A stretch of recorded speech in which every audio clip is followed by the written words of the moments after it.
Je suis rentré chez moi un soir, en espérant le dîner habituel avec les enfants, peut-être que Claire et moi pourrions nous asseoir ensuite, discuter un peu, essayer de renouer comme au bon vieux temps. Mais j'ai trouvé le silence, les enfants étaient déjà couchés et Claire n'était nulle part.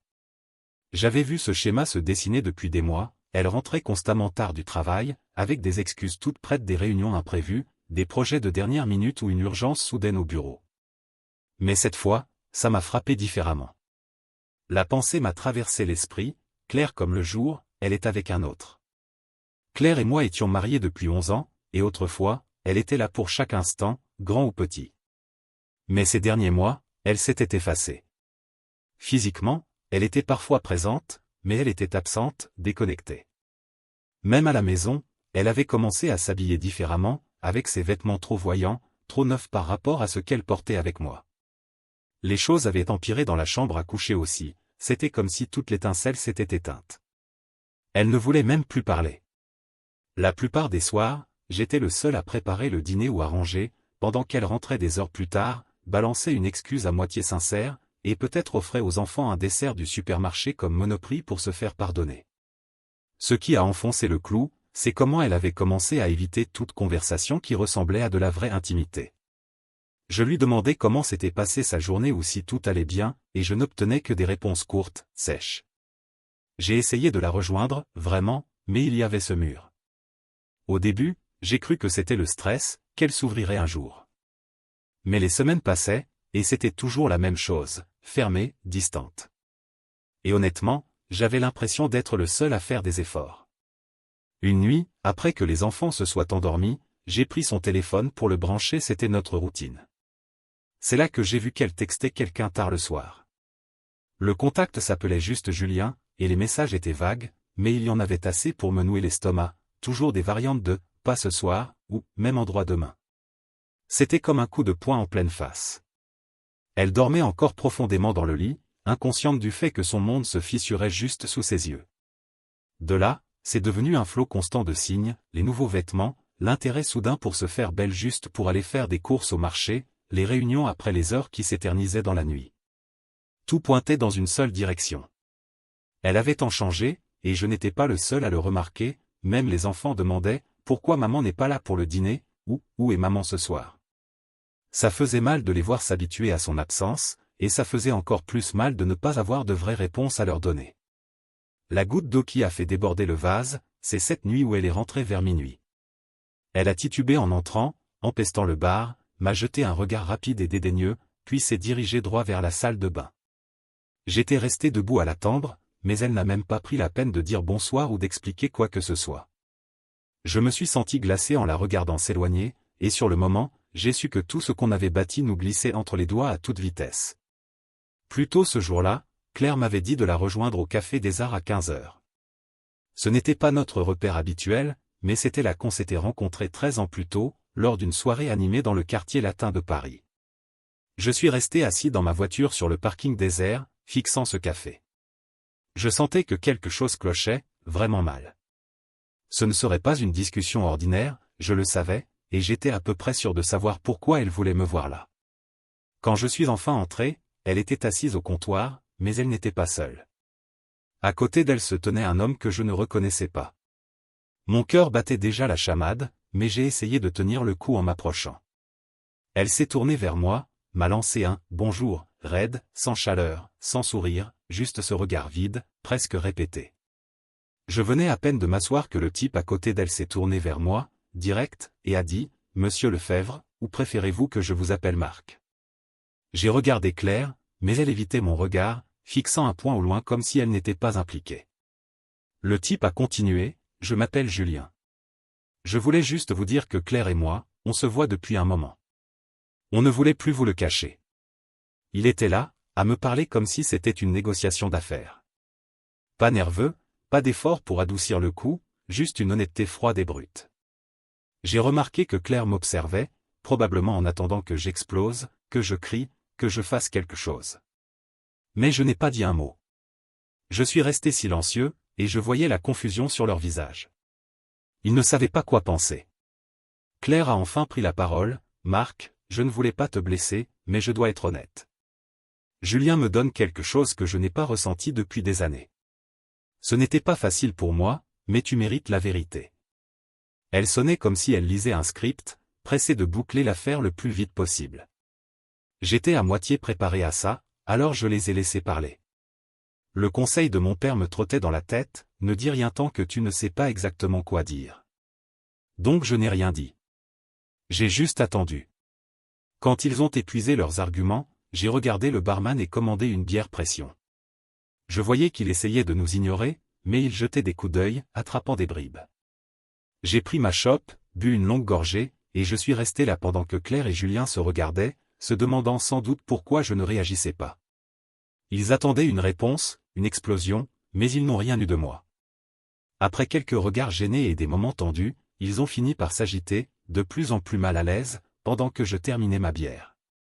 Quand j'ai eu fini, j'ai posé le verre vide, leur ai lancé un dernier regard, puis je me suis levé et parti. En sortant, je sentais leurs yeux dans mon dos, se demandant quel serait mon prochain coup. Mais ils n'en avaient aucune idée, et c'était exactement ce que je voulais. Après cette scène au café, je savais que je ne pouvais plus faire semblant que tout ça était dans ma tête.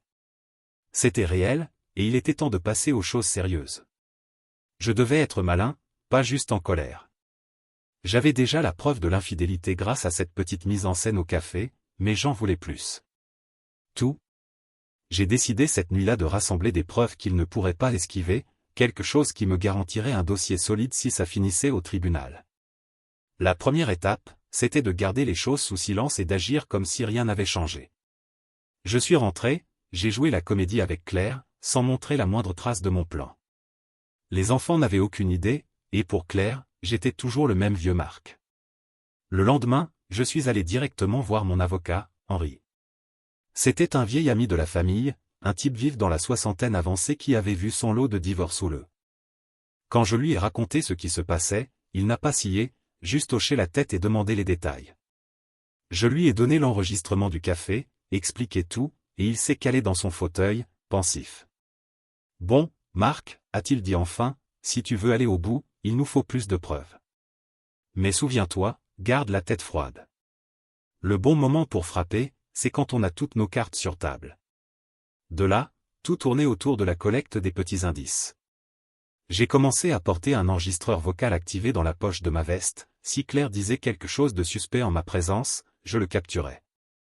J'ai aussi installé un dispositif d'enregistrement caché près du téléphone fixe de la maison, sachant qu'elle appellerait probablement Julien de là quand j'étais sorti. Puis est venue la nuit où je les ai pris sur le fait. C'était tard un samedi, et Claire n'avait même pas essayé de cacher qu'elle voyait Julien chez nous. Je suis rentré discrètement, j'ai garé la voiture à quelques maisons de là, et je me suis glissé dans le jardin par derrière, en restant bas. À travers les baies vitrées, je les ai vus ensemble, nets comme le jour. J'ai sorti mon téléphone et pris plusieurs photos. Julien me tournait le dos, et Claire semblait complètement perdue dans son petit monde avec lui. Ils ne m'ont pas entendu, n'ont rien remarqué. J'en ai pris 10, peut-être 15, chacune plus rageante que la précédente, mais j'ai continué à mitrailler. Je savais que chaque cliché compterait bientôt. Quand j'ai eu fini, je me suis assuré qu'ils m'entendent arriver par la porte d'entrée. Le spectacle a dû les choquer. Le visage de Claire s'est figé, mais Julien, lui, a essayé de jouer les calls, comme si de rien n'était. Ils ont continué leur comédie, prétendant que je n'étais pas là, mais je ne leur ai pas donné la satisfaction d'une réaction. Au lieu de ça, je suis monté à l'étage, et 10 minutes plus tard, j'ai entendu Julien filer en vitesse. La pièce finale est arrivée quelques jours plus tard. Claire pensait être seule à la maison et a appelé Julien, parlant à voix basse, mais l'enregistreur près du téléphone captait tout. Elle lui a dit qu'elle l'aimait, et qu'elle pensait qu'on était allé trop loin en me le fourrant sous le nez. C'était exactement le genre de preuve dont j'avais besoin, dans sa propre voix. En l'écoutant, j'ai ressenti un mélange de soulagement et de colère. Elle était coupable, et maintenant, j'avais toutes les preuves nécessaires. Une fois que j'ai tout remis à Henri, il m'a dit qu'on avait un dossier en béton. Ce ne serait pas facile, mais les preuves suffiraient à les frapper fort le moment venu. J'aurais enfin l'avantage. Le lundi est arrivé, et je savais qu'il était temps de tout lancer. La nuit d'avant, je n'ai presque pas dormi, j'ai passé en revue chaque détail avec Henri, m'assurant que tout était en place. Il avait organisé un huissier pour notifier à la fois Claire et Julien des papiers de divorce et des ordonnances de protection, et j'ai insisté pour que ce soit fait publiquement. Pas d'échappatoire, pas de cachette pour eux. Henri avait tout prédit que je donnerais le feu vert.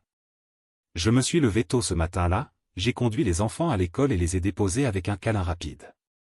Ils n'avaient aucune idée de ce qui se passait, et franchement, c'était pour le mieux. Je détestais penser à l'impact que tout ça aurait sur eux, mais ils méritaient un environnement meilleur que le chaos que Claire avait créé. De l'école, je suis allé directement à mon bureau, où j'ai dit à ma secrétaire que je serais absent la plupart de la journée, prends les messages, tiens la boutique. Puis je suis parti. Je devais voir ça jusqu'au bout. Ma première escale, c'était le bureau d'Henri, où il et son enquêteur, Mathieu, m'attendaient. Mathieu, un ex-flic à la retraite, avait fouillé le passé de Julien pour notre affaire. Il avait découvert que Julien n'était pas seulement marié, mais avait aussi 6 enfants. L'ironie ne m'a pas échappé, il démolissait mon mariage pendant que sa propre femme n'avait aucune idée. Henri m'a assuré qu'on pouvait contacter la femme de Julien si besoin, la mettre au courant de ses frasques. Je ne savais pas si ça en arriverait là, mais avoir l'option me donnait un calme étrange. Enfin, c'était l'heure du spectacle. Henri avait arrangé pour que Claire soit notifiée à son travail, devant son patron. Je voulais qu'elle comprenne que je ne jouais plus, c'était réel. Je suis arrivé au bâtiment et attendu dehors, assez loin pour ne pas être vu, mais assez près pour savoir ce qui se passait. À l'heure pile, j'ai vu l'huissier arriver avec sa pile de papier. Il est entré, et je l'ai suivi discrètement, restant juste hors de vue. Ça n'a pas traîné, en quelques minutes, j'entendais sa voix dans le couloir, le choc, la panique, la colère, tout d'un coup. Je me suis approché juste à temps pour capter son expression quand elle s'est tournée et m'a vu là. Ses yeux se sont écarquillés, Marc, pourquoi? Je n'ai pas répondu à sa question. Je lui ai juste lancé un long regard, puis je suis parti.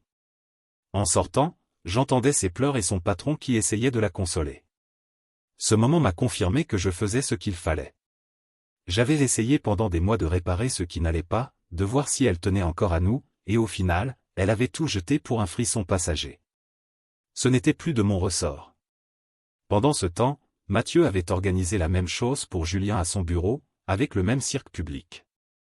D'après ce que j'ai su plus tard, il n'a pas mieux géré que Claire, il a blêmi, fixé les papiers, et est resté assis 5 bonnes minutes avant que la réalité le frappe. Selon Mathieu, Julien était en état de choc total, réalisant que toute sa vie allait s'effondrer.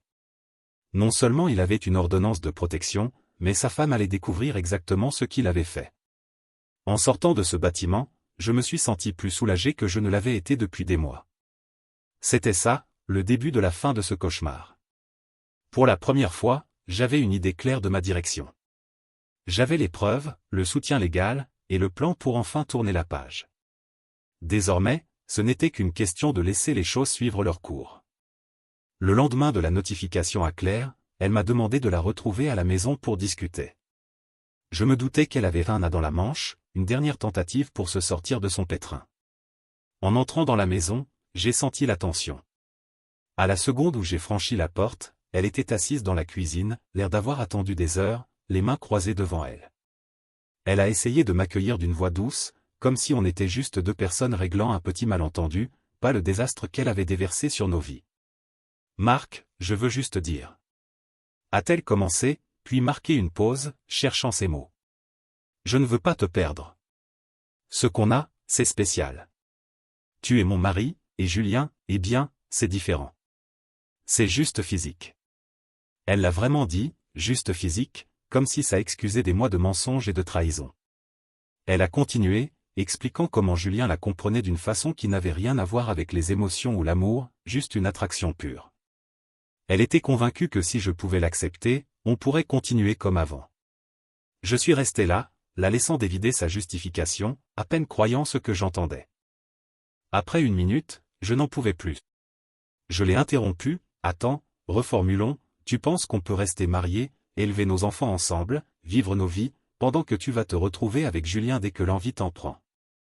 Elle a eu l'air choquée que je le dise aussi crûment, mais c'est exactement ce qu'elle suggérait. Elle a même essayé de me dire que je ne devais pas me sentir insécure, parce qu'en ces mots, j'étais toujours son numéro 1, son mari, l'amour de sa vie. Julien n'était qu'un extra, quelque chose qu'elle pensait mériter, et je devais comprendre, parce qu'elle ne me volerait jamais cette place. J'ai failli rire, mais j'étais plus dégoûté que tout. Claire, ai-je dit, si tu crois que je vais rester et partager ma femme avec un autre, alors tu ne me connais pas du tout. Ses yeux se sont agrandis, comme si elle ne comprenait pas pourquoi je n'adhérerais pas à son plan ridicule, mais j'y voyais autre chose aussi, la panique. Elle réalisait que ça ne se réglerait pas avec un pansement rapide. J'en avais fini. J'ai poussé un dossier vers elle sur la table. Avant d'essayer de jouer à ce jeu, tu devrais voir ça, ai-je dit. Dedans, il y avait les photos que j'avais prises d'elle et de Julien cette nuit-là, avec l'horodatage clair, pendant que j'étais assis à la maison, elle était enlacée avec lui. Elle a feuilleté les images, et j'ai vu son assurance se fissurer, elle avait l'air désespérée, presque embarrassée. Elle a essayé de protester, mais je l'ai coupée. Écoute, Claire, ce n'est pas négociable. Je demande le divorce. Tu auras un droit de visite avec les enfants, mais Julien ne s'approchera jamais d'eux, et tu n'auras pas un centime de plus que ce que la loi m'oblige à te donner. Je voyais qu'elle était blessée, peut-être en colère, mais ça n'avait plus d'importance. Pour la première fois depuis des mois, j'avais le contrôle, et je n'allais pas le lâcher. Elle s'est mise à pleurer, disant qu'elle nous aimait tous les deux différemment, et que c'était toujours vers moi qu'elle reviendrait, comme si ça devait arranger les choses. Mais je n'achetais plus rien. J'en avais assez des excuses, des explications. C'était fini. Je me suis levé, j'ai pris mon manteau et je l'ai laissé là, avec les photos, la réalité de ce qu'elle avait fait, et une vie qu'elle avait brisée de ses propres choix. En franchissant cette porte, je ne me sentais ni brisé ni vaincu. Je me sentais libre. Laisser Claire derrière n'était pas facile, pas après 11 ans, mais je savais que je devais avancer pour moi et pour les enfants. Les premiers jours après cette dernière discussion étaient étranges, presque surréalistes. Je me réveillais à moitié en attendant de la voir tourner le coin, mais la maison était calme, juste moi et les enfants. Ils étaient chez ma sœur la première semaine pendant que je réglais les choses, et quand ils sont rentrés, j'étais prêt à leur offrir la vie qu'ils méritaient, sans le chaos que Claire avait semé. Le premier week-end ensemble a été incroyable, vraiment. J'ai emmené Maxime et Manon à leur brasserie préférée, celle qu'on fréquentait en famille avant que tout parte en vrille. Ils m'ont regardé depuis leur crêpe au sucre, et je voyais qu'ils sentaient que quelque chose avait changé. Je n'ai pas entré dans les détails, juste dit que les choses seraient un peu différentes désormais, mais que je serais là à chaque étape. Manon, ma fille de 10 ans, a hoché la tête, agissant bien plus mature que son âge. « Ça va, papa ?» a-t-elle dit, et je savais qu'elle le pensait. Ça ressemblait au début de quelque chose de bien. Pendant ce temps, Henri me tenait au courant du divorce. Claire avait essayé de se battre au début, disant qu'elle ne méritait pas d'être coupée de tout, qu'elle voulait la garde alternée, plus de temps de visite, et ainsi de suite. Mais Henri était un pitbull au tribunal, et avec toutes les preuves qu'on avait, il était clair qu'elle n'obtiendrait rien de ce qu'elle croyait mériter. Au final, elle a accepté les termes parce qu'elle n'avait pas le choix. Le juge m'a accordé la garde exclusive, et bien qu'elle puisse voir les enfants, ce serait à mes conditions. Julien n'avait pas le droit de s'approcher d'eux, c'était non négociable. Quant à Julien, eh bien, sa vie s'est effondrée aussi. Sa femme n'avait aucune idée qu'il jouait les âmes sœurs avec Claire. Quand elle l'a su, elle l'a jeté dehors, a pris les enfants et a lancé sa propre procédure de divorce. Julien a perdu son boulot peu après, apparemment, il séchait le travail pour traîner avec Claire, et son patron en a eu marre. La dernière nouvelle, c'est qu'il squattait chez un pote, mais honnêtement, je m'en fichais. Ce n'était plus mon problème, et il récoltait ce qu'il avait semé. À la maison, j'ai enfin recommencé à être moi-même. J'avais perdu tant de ce que j'étais l'année dernière, à essayer de comprendre ce qui avait foiré, à me demander si j'aurais pu faire différemment. Mais maintenant, j'en avais fini avec les doutes. Je rentrais du boulot, aidais les enfants avec leurs devoirs, on regardait un film ensemble ou on jouait à un jeu de société. La maison recommençait à ressembler à un foyer, sans toute cette tension, cette attente, cette suspicion constante. C'était juste nous, et pour la première fois depuis longtemps, je me sentais en paix. Un soir, après avoir couché les enfants, je me suis assis au salon avec une bière, repensant à tout ce qui s'était passé. Ce n'était pas la vie que j'avais prévue, loin de là. Mais assis là, j'ai réalisé que je n'étais plus en colère. J'avais fait ce qu'il fallait, garder ma dignité, protéger mes enfants, mis fin au bordel que Claire avait créé. C'était ses choix, et maintenant, je faisais les miens. Je choisissais de laisser la colère derrière, de me concentrer sur le bon qui restait, et de bâtir quelque chose de mieux pour moi et les enfants. Avancer, ce n'était pas oublier tout, mais reprendre le contrôle et montrer à mes gosses ce que ça voulait dire de se défendre et de passer à autre chose. J'étais prêt à reconstruire, et même si c'était bizarre, j'y prenais goût.